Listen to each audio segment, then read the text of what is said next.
નમસ્કાર દર્શકો, ધર્મલોક ચેનલમાં આપ સૌનું હાર્દિક સ્વાગત છે। જ્યારે લોકો તમારી મહેનત અને તમારા અથાગ પ્રયત્નો પર હસે છે ને મિત્રો, ત્યારે એક વાત ચોક્કસ સમજી લેવી કે તમારું લક્ષ્ય એમની નાની વિચારસરણી કરતાં ઘણું મોટું છે। એટલે જ લોકોને હસવા દો, કારણ કે દુનિયાનું તો કામ જ છે આગળ વધનારાઓ પર હસવું અને અવરોધો ઊભા કરવા। આજે આપણે એક ખૂબ જ ખાસ અને મહત્વપૂર્ણ વિષય પર ચર્ચા કરવા જઈ રહ્યા છીએ, જે ખાસ કરીને મિથુન રાશિના જાતકો માટે છે। આજના આ વિશેષ કાર્યક્રમમાં આપણે વાત કરીશું કે જુલાઈ 2026નો આખો મહિનો મિથુન રાશિના વ્યક્તિઓ માટે કેવો રહેવાનો છે।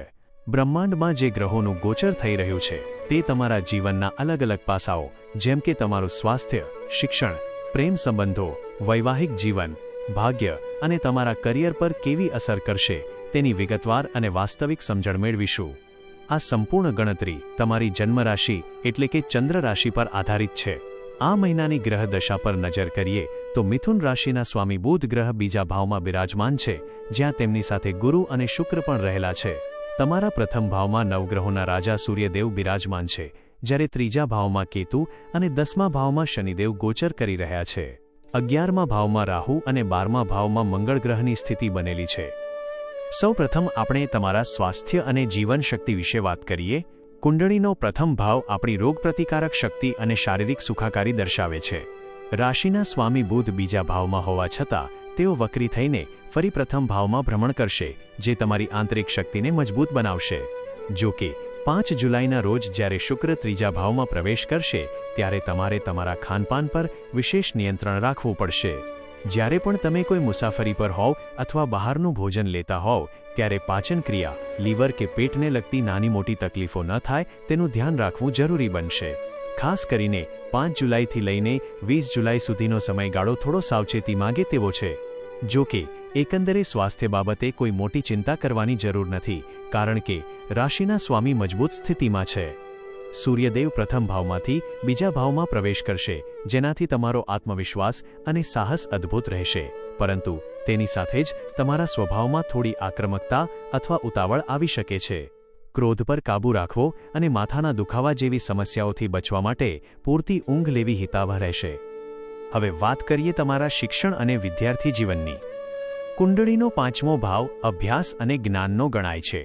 5મા ભાવના સ્વામી શુક્ર ત્રીજા ભાવમાં કેતુ સાથે જોડાણ કરશે, જેના કારણે વિદ્યાર્થીઓને અભ્યાસના અર્થે થોડી દોડધામ અથવા લાંબી મુસાફરી કરવી પડી શકે છે। કદાચ તમારે કોઈ દૂરની સંસ્થા કે કોચિંગ ક્લાસમાં જવું પડે અથવા પરીક્ષાનું કેન્દ્ર દૂર આવે તેવી સંભાવનાઓ દેખાઈ રહી છે।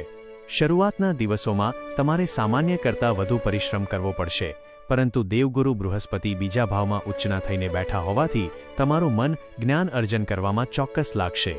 તમારી બુદ્ધિ તીક્ષ્ણ બનશે અને તમે જટિલ વિષયોને પણ સરળતાથી સમજી શકશો। જો આ મહિનામાં તમારી કોઈ સ્પર્ધાત્મક પરીક્ષા હોય તો તેમાં 70થી 80% જેટલા ઉત્તમ પરિણામો મળવાની પ્રબળ શક્યતા છે। બસ શરત એટલી જ છે કે તમારે તમારા લક્ષ્યથી ભટકવાનું નથી। પ્રેમ સંબંધો અને લવ લાઈફની દ્રષ્ટિએ આ મહિનો ખૂબ જ સુંદર અને પરિપક્વ સાબિત થશે।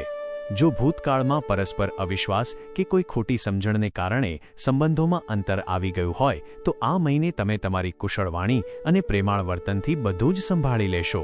તમારામાં તમારા સાથી પ્રત્યેની કાળજી સ્પષ્ટપણે જોવા મળશે, જે તમારા સંબંધોને એક નવી તાજગી આપશે। બીજી તરફ વૈવાહિક જીવનના સ્વામી ગુરુ બીજા ભાવમાં હોવાથી લગ્ન જીવનમાં મધુરતા ઓગળશે। તમે તમારા જીવનસાથી સાથે ભવિષ્યની કોઈ મોટી યોજના અથવા ઘર પરિવારના વિકાસ માટે કોઈ મહત્વપૂર્ણ નિર્ણય લઈ શકો છો। આ સમયગાળો તમારા જીવનસાથીના કરિયરમાં પણ મોટી પ્રગતિ અને સફળતા લઈને આવી શકે છે, જેનાથી ઘરમાં ખુશીનું વાતાવરણ રહેશે। સૌથી મહત્વનો વિષય એટલે કે તમારું ભાગ્ય, કરિયર અને વેપાર। તમારા ભાગ્ય ભુવનમાં રાહુ હોવાથી ભાગ્યની ગતિ થોડી ધીમી ચોક્કસ લાગશે। તમે જે પણ કામ હાથમાં લેશો તેમાં શરૂઆતમાં થોડા અવરોધો કે વિલંબ આવી શકે છે, પરંતુ 10મા ભાવમાં બેઠેલા શનિદેવ તમને કર્મઠ બનાવશે। માર્ચ 2025 પછી તમારા જીવનમાં જવાબદારીઓનું ભારણ ખૂબ વધી ગયું હશે અને તમે વ્યવસાયિક તેમજ પારિવારિક જીવનમાં અતિશય વ્યસ્ત રહેતા હશો। આ વ્યસ્તતા જ તમને સફળતા અપાવશે। જે લોકો નવી નોકરી શોધી રહ્યા છે અથવા નોકરીમાં પરિવર્તન ઈચ્છે છે, તેમને આ મહિને મોટી તકો સાંપડશે। કરિયરના સ્વામી ગુરુ ધન ભાવમાં હોવાથી પ્રમોશન અને આર્થિક લાભના મજબૂત યોગ બને છે। ખાસ કરીને જેઓ શિક્ષણ, કાઉન્સેલિંગ, મેનેજમેન્ટ, બેન્કિંગ અથવા વાણી સાથે સંકળાયેલા વ્યવસાયમાં છે તેમને અદ્ભુત નાણાકીય લાભ થશે. વેપાર કરનારા જાતકો માટે 7 જુલાઈ પછી બુધ વક્રી થઈને પ્રથમ ભાવમાં આવતા જ નફો બમણો થવાના સંકેત છે. વ્યવસાયિક દ્રષ્ટિએ આ મહિનો 90% જેટલો લાભદાયી રહેશે. આ મહિનાને વધુ શુભ બનાવવા માટે તમારે કેટલાક સરળ અને સચોટ આધ્યાત્મિક ઉપાયો કરવા જોઈએ. દરરોજ સવારે સ્નાન કર્યા પછી ઉગતા સૂર્યનારાયણને જળ અર્પણ કરો. બુધ ગ્રહની કૃપા મેળવવા માટે બુધવારના દિવસે ગણેશજીની વિશેષ પૂજા અર્ચના કરો. તેમને દુર્વા ઘાસ અર્પણ કરો અને લાડુનો ભોગ લગાવો. ગાય માતાની સેવા કરવી અને તેમને લીલું ઘાસ ખવડાવવું તમારા માટે કલ્યાણકારી રહેશે. આ સાથે જ નિયમિત રૂપે હનુમાન ચાલીસાના પાઠ કરો અને જો શક્ય હોય તો વિષ્ણુ સહસ્ત્રનામનો પાઠ અવશ્ય સાંભળો, જેનાથી તમારા જીવનના તમામ નકારાત્મક અવરોધો દૂર થશે. જો તમને આ વિગતવાર માહિતી અને માર્ગદર્શન ગમ્યું હોય તો વિડીયોને લાઇક કરજો, તમારા મિત્રો અને પરિવારજનો સાથે શેર કરજો. ધર્મ, જ્યોતિષ અને આધ્યાત્મિકતાની આવી જ ગહન વાતો જાણવા માટે અમારી ચેનલ ધર્મલોક સાથે જોડાયેલા રહો અને ચેનલને સબસ્ક્રાઇબ કરવાનું ભૂલતા નહીં. આપનો આખો મહિનો મંગલમય રહે તેવી પ્રાર્થના સાથે હર હર મહાદેવ.